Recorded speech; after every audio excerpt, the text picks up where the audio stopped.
할렐루야. 2021년에 우리가 갖는 첫 번째 새벽 기도회입니다. 이 시간 놀라운 하나님의 은혜와 성령의 능력이 이 시간 여러분들 계신 곳 가운데 임하시기를 간절히 소원드립니다. 기도하겠습니다.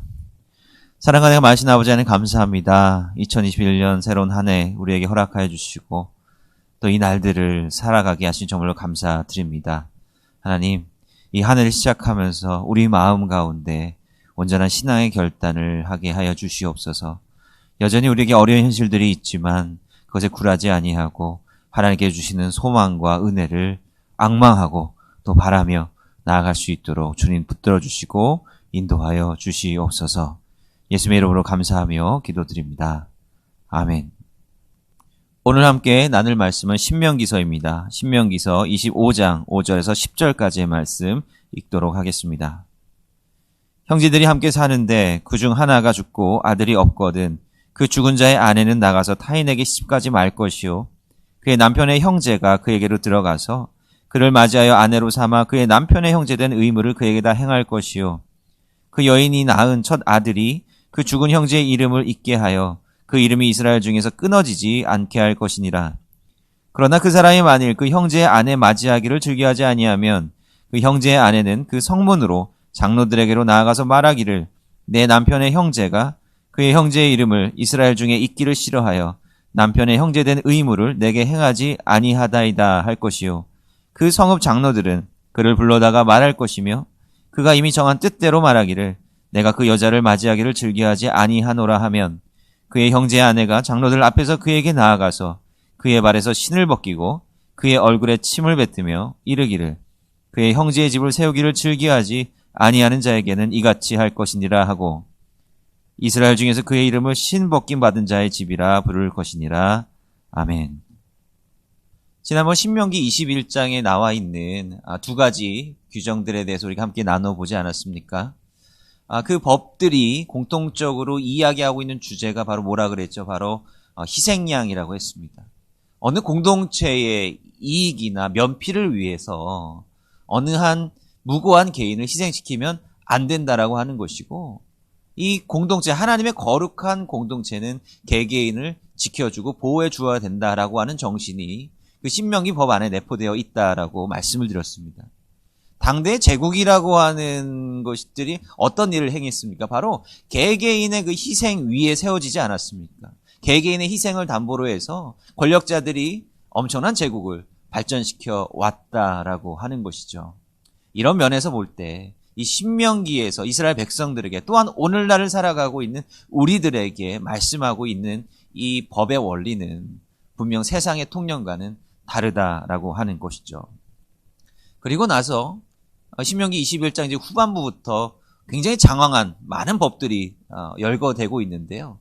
이 법들의 주된 내용은 뭐냐면 그렇다면 하나님께서 원하시는, 하나님께서 보시기에 선한 공동체를 이루어가기 위해서 어떻게 이 백성들이 살아가야 되는가, 어떠한 규정들과 법칙들을 지키면서 살아가야 되는가, 이거에 대한 이야기를 하고 있습니다. 이 신명기 법은 21장 후반절부터 무엇을 이야기하고 있냐면 가정에 대한 이야기를 하고 있습니다. 이 가정, 오늘날에도 굉장히 중요한 개념 아닙니까? 이 가정은요, 보다 더 큰 사회라든지 국가라든지 라고 하는 더 큰 공동체의 가장 기본이 되는 공동체 단위가 바로 가정 아닙니까? 가정이 편안하고 가정의 질서가 잘 세워져야 그 사회가 안정되고 잘 유지될 수 있다라고 하는 것이죠. 우리가 흔히 아브라함을 이 믿음의 조상이라고 부르지 않습니까? 근데 이 조상이라고 번역된 이 히브리어 단어가 어떤 단어냐면 바로 아브라고 하는 단어입니다. 아브. 이 아브는 우리나라 말 어감으로 보면 아빠랑 굉장히 유사하지 않습니까? 그 말이 주는, 이 단어가 주는 어감같이 이 아브라고 하는 말은요, 기본적으로 아버지라고 하는 의미를 가지고 있습니다. 작게는 한 가족 단위의 가장 아버지라고 부를 수 있고요. 보다 좀 크게는 부족 단위의 족장으로도 언급이 될 수가 있습니다. 당시 이스라엘은 이제 유목 사회이지 않았습니까? 이런 유목 사회의 정황에서 이 아브라고 하는 지위는 한 가정과 혹은 한 부족을 책임지는 굉장히 중요한 자리였다라고 하는 것이죠. 바로 이 아브를 중심으로 해서 이런 가정 혹은 부족이라고 하는 공동체가 이루어졌는데, 바로 이 아부들이 모여서 이 국가를 이루게 되었다라고 하는 것입니다. 그래서 가장 이 기본이 되는 이 가정에 대한 혹은 부족에 대한 그런 규정들을 먼저 이 신명기법은 이야기를 하고 있는 것입니다. 이 아부에게는 여러 자식들이 있을 수 있죠. 아들들이 있을 수 있습니다. 그러면 그 다음 그 부족이나 가족의 아부가 될 사람이 과연 누구인가라고 결정할 때요, 성경은 철저히 나이 순으로 그것을 정하라고 이야기를 하고 있습니다. 당대 사회에는 일부 다처제의 사회였기 때문에 아브라함에게도 부인들이 여럿 있지 않았습니까?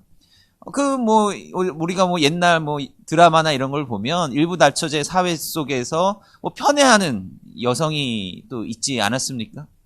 그러다 보면 그 자식들에게까지 영향을 미치는 거죠. 그 남편이 가장 사랑하는 아내, 자식을 당연히 더 예쁘게 여길 수가 있을 것입니다. 옛날에 이스라엘에도 그런 일이 빈번히 있었던 모양입니다. 근데 성경 분명히 이야기를 하고 있어요. 아무리 편애하는 부인의 자식이 있다 할지라도 그 자식이 장자로 올려 세워서 유업을 잊지 말게 하라고 하는 거예요. 그리고 장자 되는 그 자식의 어머니가 마음에 들지 않는다 할지라도요, 반드시 그 장자인 그 아이에게 반드시 기업과 그 유업을 물려주어야 된다라고 이야기를 합니다. 왜 그럴까요? 바로 이 가정을 유지하기 위해서는 분명히 일정한 기준이 있어야 된다라고 하는 것입니다. 그런 기준이 무너지기 시작하면 형제들 간에 다툼이 벌어지고 때로는 싸움이 벌어지게 되고 하는 비극이 일어날 수 있다라고 하는 것입니다. 이렇게 가족이 무너지고 불신하게 되면 그 사회 존립 자체가 어렵게 된다라고 하는 것을 이 성경은 분명히 이야기를 하고 있는 것입니다. 또한 그 다음에 보면 그럼 자식은 뭘 해야 되느냐? 자식은 자식된 도리를 당연히 해야 된다라고 이야기를 하고 있습니다. 자식된 도리를 하지 아니하고 패역한 일을 일삼고 부모를 멸시하면 죽음으로써 그 형벌을 받아야 된다. 우리가 보기에는 굉장히 과도한 것 같은데요, 신명기법은 그렇게까지 이야기를 하고 있습니다. 부모는 부모로서의 가정의 질서를 책임지고 자식들은 자식된 도리를 다하는 것, 이것이 사실 너무나도 쉬운 말이고 너무나도 자명한 말이기도 하지만 우리의 일상적인 모습을 돌아보면 이것이 또한 얼마나 어려운 일인가를 분명히 실감할 수가 있을 것입니다. 우리의 첫 한 해를 시작하는 이 시점에서 우리가 가장 신경 써야 될 공동체는 바로 우리가 몸담고 있는 바로 가족의 질서다라고 하는 것이죠. 그리고 나무에 달려 죽은 이를 밤새도록 매달아 두지 말라라고 하는 규정이 있습니다. 물론 이제 나무에 달려서 죽은 사람은 형벌을 받아서, 이 사람이 어떤 범죄를 저질렀는지 모르겠는데 아무튼 형벌 받고 처벌을 받았기 때문에 나무에 매달려 있는 것입니다. 로마의 십자가형도 있지 않았습니까? 이 나무에 그 벌 받는 사람을 매달아 놓는다라고 하는 것은 어떤 의미를 가지고 있으니까 바로 선전의 의미를 가지고 있는 거예요. 이러한 죄를 저지르면 이러한 끔찍한 형벌을 당하니까 너희들 주의하라, 이것을 보여주기 위한 것이고 그 범죄자를 모욕하기 위한 것입니다. 그런데 왜 이것을 금했을까요? 이 범죄자는 당연히 처벌받아 마땅한 것 아닙니까? 그런데 이것을 명한 것은 바로 그 범죄자가 속해 있었던 가족과 연관되어 있습니다. 여러분들, 한 사람이 범죄자로 낙인 찍히게 되고 이 나무에 매달려 있는 동안 온갖 사람들이 그 얼굴을 다 보게 되고 그 가족이 누군지를 알아볼 텐데 그 가족들은 어떻게 살아갈 수가 있겠습니까? 살아갈 수 없어요. 그 범죄자의 가족들은 그 마을을 떠날 수밖에 없다라고 하는 것입니다. 그러니까 오래도록 매달아 두지 말고 빨리 내려와서 또 장사 지내 주어라 라고 이야기를 하고 있고, 그렇지 않으면 그 땅이 저주를 받게 될 것이다 라고 하는 그런 말씀까지 나와 있지 않습니까? 한 사람의 범죄로 인해서 다른 가족들도 어려움을 당하면 안 된다라고 하는 것입니다. 그리고 신명기 22장의 말씀은요, 이 경제적인 부분에 대한 언급을 하고 있습니다. 이 땅에서 무엇인가를 소유하고 또한 그런 소유물을 갖고 살아가는 것은 현실적인 문제 아닙니까? 우리 삶에 있어서 아무리 고상한 가치를 추구하며 살아간다 할지라도 이 경제력이 없으면 너무나도 삶이 고달파지고 어려워지는 것 아닙니까? 그 경제를 보호해주고 서로 돌봐줘야 된다라고 하는 것입니다. 다른 이의 가축이, 여러분 당시 농경사회에서 이 가축이라는 게 얼마나 중요해요. 농경사회 혹은 유목사회에서 가축이라고 하는 것은 한 집안, 한 가정의 전재산이라고 하는 것이죠. 생산수단이다라고 하는 거예요. 근데 그 가축이 그 집을 떠나서 어디론가 헤매고 있다. 견물생심이라고 해서요. 그것을 은근슬쩍 자기 것으로 만들어 놓고 싶은 그런 욕심이 생기겠죠. 근데 성경은 분명히 이야기하고 있어요. 그것을 주인에게 돌려주어라라고 하는 것이죠. 하나님께서 불꽃 같은 눈으로 보시기 때문에 그것의 주인은 반드시 돌려주어야 된다라고 하는 것입니다. 근데 중요한 것은요. 이게 이 신명기 법이라고 하는 법의 형식 가운데 들어가 있다라고 하는 것입니다. 남이 잃어버린 것 주어주는 것. 오늘 현대사회에서도 이것은 선의입니다. 의무사항이 아니에요.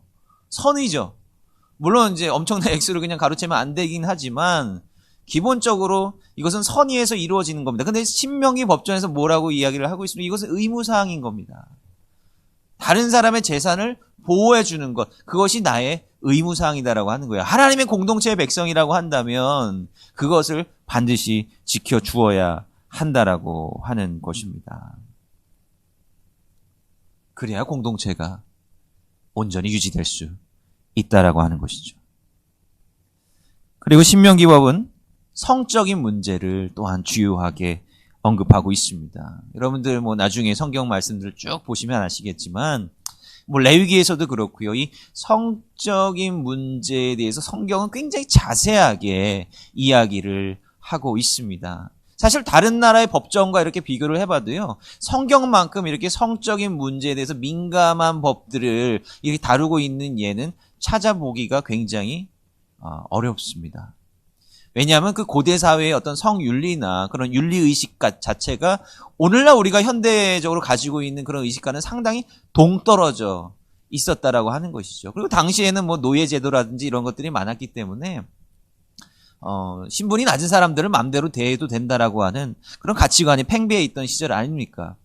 그럼에도 불구하고 성경은 바로 이 성적인 문제를 인해서 생겨나는 그 어려움들을 분명히 꼬집어내고 있다라고 하는 것입니다. 왜 그럴까요? 앞에서 제가 말씀드린 부분하고 연결시켜 보면 결국은 이 성적인 문제가 생겨남으로 인해서 바로 가정이 무너진다라고 하는 것입니다.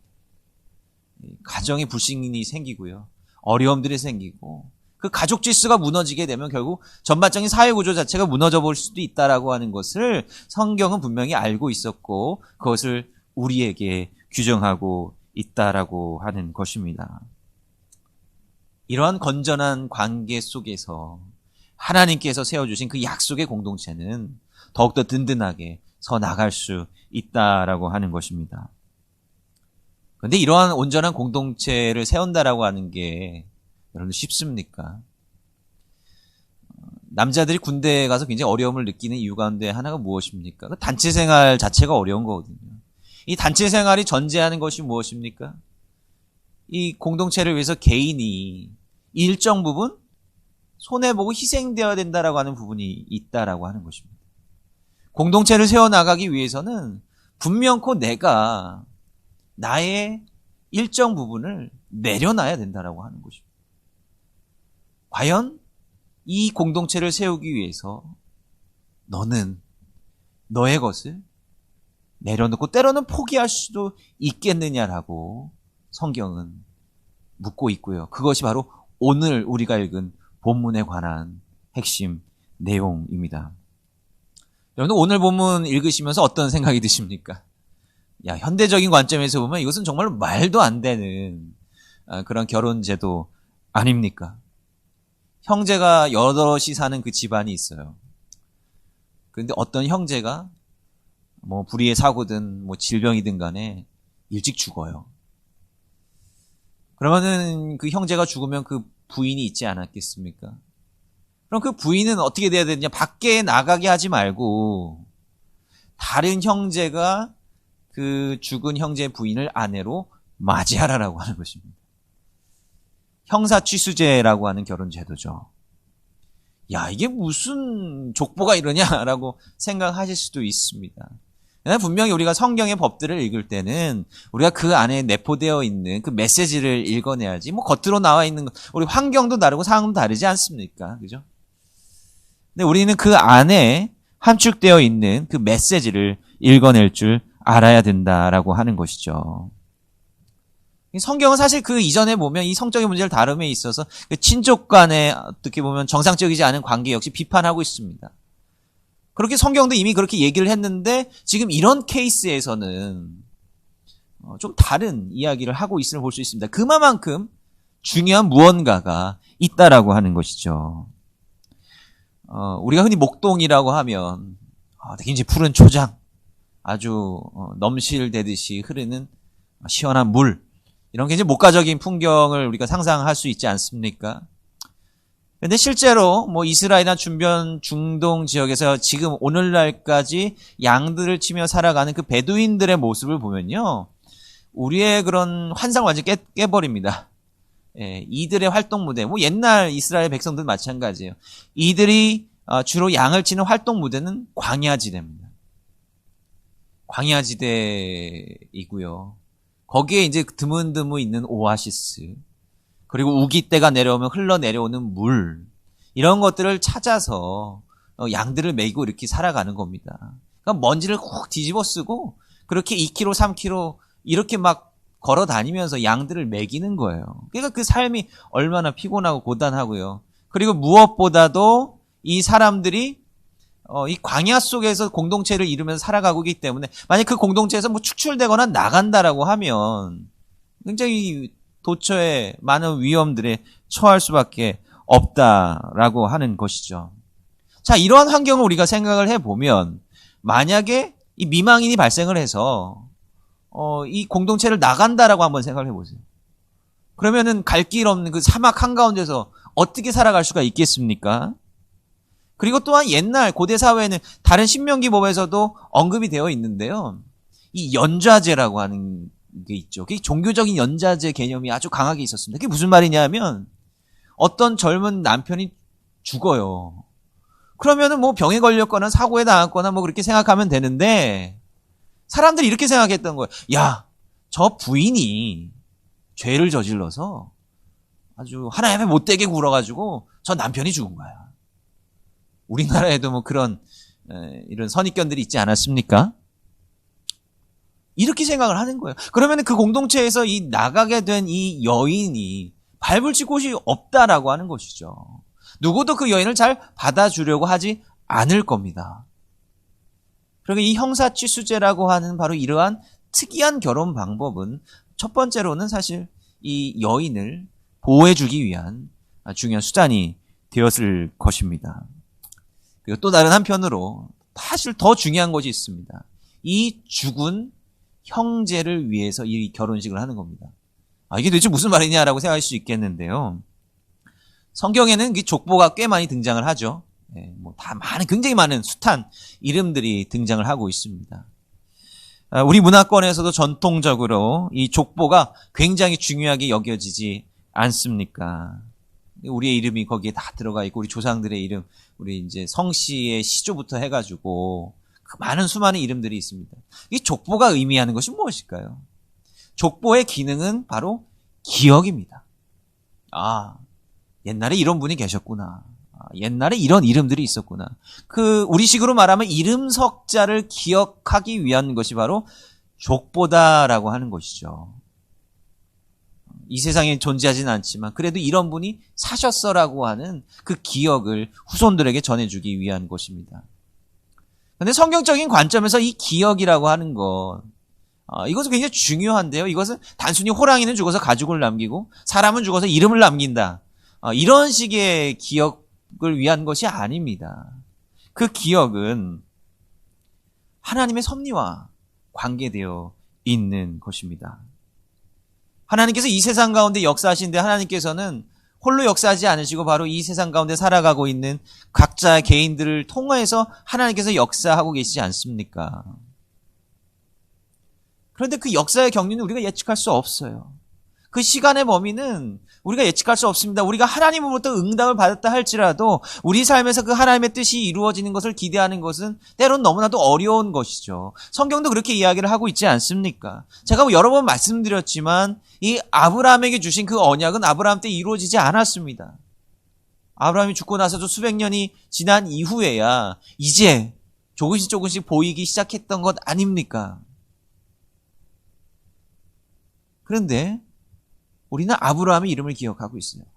수천 년이 지난 이후에도 우리는 여전히 아브라함이라고 하는 이름을 기억하고 있고, 아브라함을 뭐라고 불러요? 아까 얘기했듯이 믿음의 조상이라고 부르고 있지 않습니까? 성경적인 관점에서 기억이라고 하는 것은 그 믿음의 사람들에 대한 기억을 통해서, 자손들이 그 믿음의 사람을 기억함을 통해서 그 신앙도 함께 전수되는 거예요. 아브라함의 이름을 기억함으로써 하나님께서 아브라함에게 주셨던 그 언약을 기억하게 되는 것이고, 그 언약을 기억하는 그 자손들이 하나님을 발견하게 되는 것이죠. 그리고 그러한 신앙적인 전통을 또 그 자손들에게도 전해주고 결국은 하나님의 일을 언젠가 이루어내게 된다라고 하는 것입니다. 이것이 하나님의 놀라운 역사 방식이고요. 우리 짧은 인생으로는 그 역사를 다 이루어내는 것을 목도할 수는 없지만 적어도 우리가 할 수 있는 건 뭐예요? 우리가 가지고 있는 신앙을 자손들에게 기억하게 해주는 것이 우리의 몫이다라고 하는 것입니다. 우리 신앙의 여정은요, 우리 대에서 끝나면 안 되지 않습니까? 부족하지만 우리의 신앙은 자손들에게 물려줘야 되고요. 아까 말씀드린 자손들은 또 그 신앙을 물려줘야 됩니다. 그것이 어떻게 됩니까? 바로 우리라고 하는 존재를 우리의 후손들이 기억함으로 그 신앙의 스토리 역시 이어져 나갈 수 있다라고 하는 거예요. 나라는 존재가 잊혀진다라고 하는 것은 나로부터 시작된 그 신앙의 경륜 역시 잊혀져 간다라고 하는 것을 의미하는 것입니다. 오늘 신명기 법이 규정하는 법이 뭐죠? 바로 한 형제가 죽고 그 부인이 그 죽은 형제의 다른 형제의 혼인관계를 맺고 아들을 보게 되면 그 아들은 누구의 아들이 되어야 되느냐? 바로 죽은 형제의 아들이 되어야 된다라고 하는 것이고, 그것은 바로 그 죽은 형제의 새롭게 입양된 아들이 그의 이름을, 그의 삶을, 그의 신앙을 또 후손들에게 전해주어야 하기 때문이다. 이스라엘 중에서 그 이름이 끊어지지 않게 하기 위함이다라고 이야기를 하고 있지 않습니까? 근데 손해보는 사람이 여기서 누굽니까? 바로 이 죽은 형제의 부인과 결혼해야 하는 또 다른 형제입니다. 엄청난 손해 아닙니까? 왜 그렇죠? 아들, 딸 구별 않고 난다라고 하는 게 얼마나 어려운 일입니까? 당시의 문화적인 상황에서는 아들이 나의 대를 잇게 되는 것인데, 아들이 내가 낳고 싶다고 낳는 것입니다. 근데 어렵게 낳은 자식인데, 아들인데, 그 아들이 도리어 다른 형제의, 죽은 형제의 아들이 된다? 이거는 엄청난 손해다라고 하는 거죠. 이렇게 생각하면 왜 내가 굳이 그런 일을 해야 되는가? 왜 내가 저 죽은 형제의 기업을 잇는 걸 내가 그렇게 손해를 감수하면서 나는 아들을 볼 수 있을지도 없을지도 모르는데 앞으로 이렇게 생각할 수 있지 않겠습니까? 신명기 법은 그렇게 해야 된다라고 이야기하고 있어요. 그렇게 함으로 공동체를 세워주어야 한다라고 이야기를 하고 있습니다. 그런데 정말 싫어요. 너무 싫습니다. 그럼 한 가지 의식을 치르면 그 사람은 그 의무에서 면제될 수가 있는데, 그 의무를 행하기가 너무나도 싫다 이러면 장로들이 보는 앞에서 신발을 벗어야 됩니다. 이 신발이라고 하는 게 성경에서 굉장히 중요한 모티프인데, 이것은 자신의 정체성을 말하는 겁니다. 자기 자신의 권리를 말하는 거예요. 그 모세가 하나님 만났을 때 그 떨기나무가에서 거룩한 곳 신발을 벗으라라고 하나님께서 말씀하지 않습니까? 여호수아가 하나님의 군대 장관을 만났을 때 신을 벗으라고 그런 이야기를 듣지 않습니까? 그러니까 신발을 벗는다라고 하는 것은 내 온전한 자신을 내려놓고 내 자신을 포기하고 내 자신의 모든 권리를 다 내려놓는다라고 하는 것을 의미하는 거예요. 자기의 신을 벗는다라고 하는 것, 여기서 뭐예요? 내가 해야 되는 그 의무에서 내가 면제되겠다.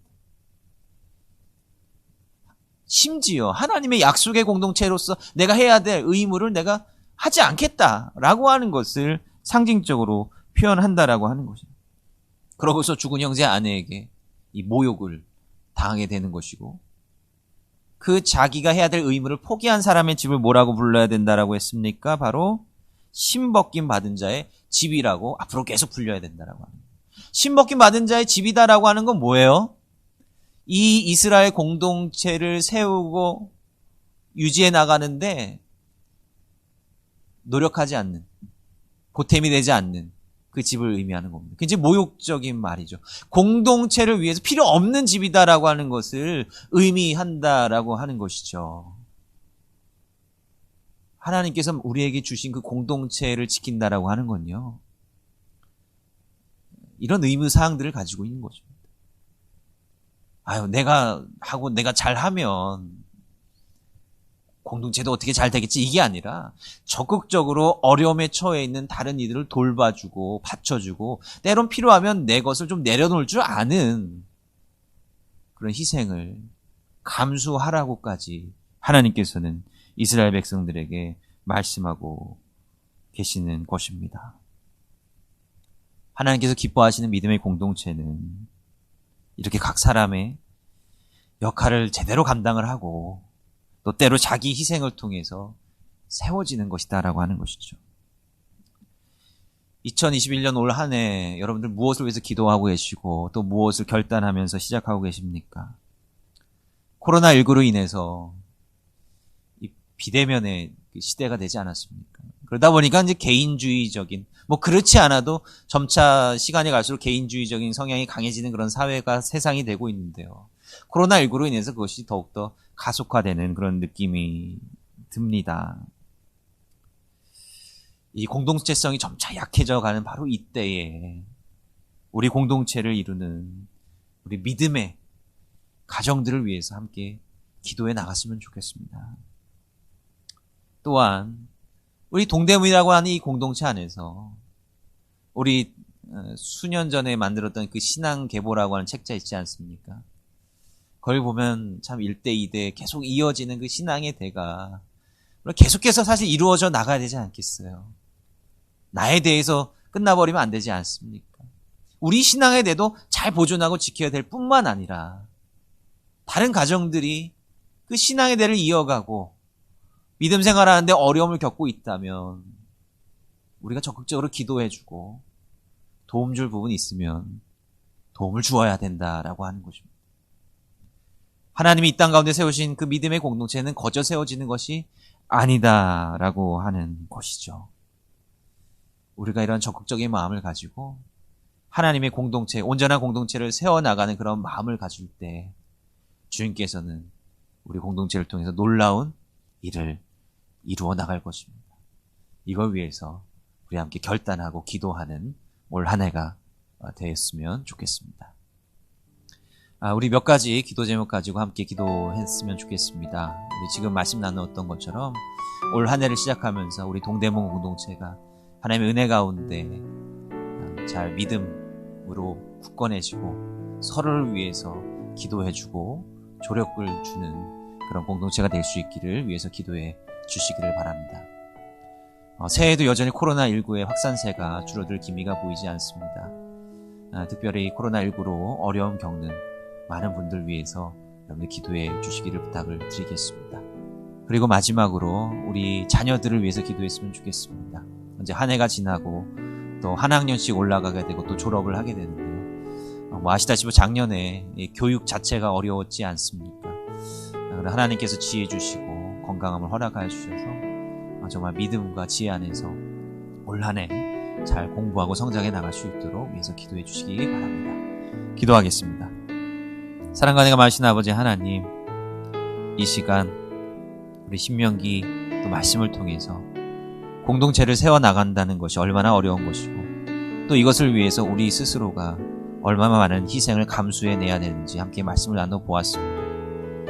하나님, 우리 자신의 가정을 잘 돌볼 수 있도록 인도하여 주시고, 또 그뿐만 아니라 어려움에 처해 있는, 신앙적인 어려움을 겪고 있는 그런 가정이 우리 눈에 띈다면 그 가정을 위해서 적극적으로 기도해 줄 줄 알고, 또 도움 줄 부분이 있다면 도움 줄 수 있도록 주님께서 붙들어 주시옵소서.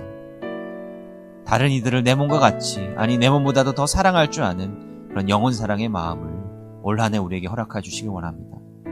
그것을 통하여서 2021년 한 해에 우리 동대문 공동체가 더욱더 하나님의 마음에 합한 공동체가 될 수 있도록 주님 도와주시옵소서.